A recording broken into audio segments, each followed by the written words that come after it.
Pocket Living was set up just over 12 years ago by my business partner and myself to come up with a development solution for the housing needs of what we didn't know then, but now today called the squeeze middle. It's a starter home, it's a compact home, it's sold at a deep discount to the local market to people on a particular income who have to live or work in the borough. And when they come to sell it, they have to sell it to people who, like them, are eligible. Actually, working backwards, I set up Pocket Living because I sat down with a very large blank piece of A3 paper.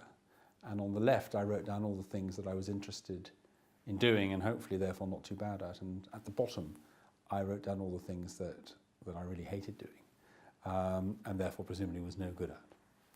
And out of that piece of introspection, I guess, came two or three things that then guided me towards setting up Pocket. The first one was, having always dealt with large amounts of money as a banker first and then in the entertainment industries, there was no point in setting up the corner shop. I clearly had a facility and took some pleasure in dealing with capital markets, complex financial transactions.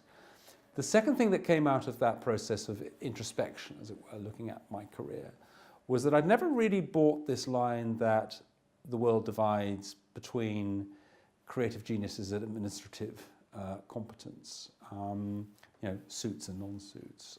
I've always thought that the best companies and the best teams are pretty indistinguishable. And certainly that a good CEO should be capable of respecting the creative as much as the administrative. I think to be a successful entrepreneur ultimately is a lifestyle decision. I think you need to have decided in your mind somehow that you can't work for anybody else and that you want to have control over your destiny, and that to some extent the company is a vehicle for that. That seems to be a feature that I've seen many times over with entrepreneurs. And I think the last thing I would say, if you want to be a successful entrepreneur, make sure that the thing that you do come up with has complete coherence and is a well-formed shaped thing. The brand speaks to the product, speaks to the delivery, speaks to the marketing, speaks to that when you look at it from every angle, it has integrity and coherence written all over it. You need that because as you meet more and more resistance to success, you need to be able to go home every night and say, yeah, but it's great. And it really does hold together very well.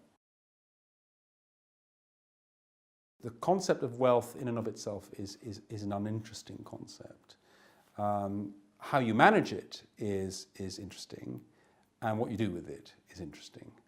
The accumulation of wealth for its own sake is a mind-numbingly boring activity. I've seen quite a few people pursuing the creation of wealth for their own purposes as an important goal, and I can honestly say that very few of them seem very happy doing that. So wealth in and of itself is not terribly interesting. I'm very interested in how you manage it, how you grow it, how you protect it, because I think doing that stuff well is important. To be able to say at the end of the working week that you've achieved something good, more than just for yourself, hopefully for your employees, but actually for the world beyond, that you are, in everything that you're doing, leaving the place that you came to in a better position. That's, I think, the main driver for me. And that doesn't mean it's a social enterprise that you're running. You can do that with lots of different companies. But there are some, I think, objective measurements against which you can test whether this thing matters and whether you're doing it better than others might be doing it. Those are important tests. To me, it's a total picture. I think my life is something which holds together as a result of complexity in my passion for my work, my family, the arts, I'm a very active musician, my health. If you take any of those out, the thing collapses. So it's not one thing, it's the combination of all of them. And as a result, because I'm sure you're going to be asking me this question as part of your interview, I see no distinction between private and public. I see no distinction between work and play.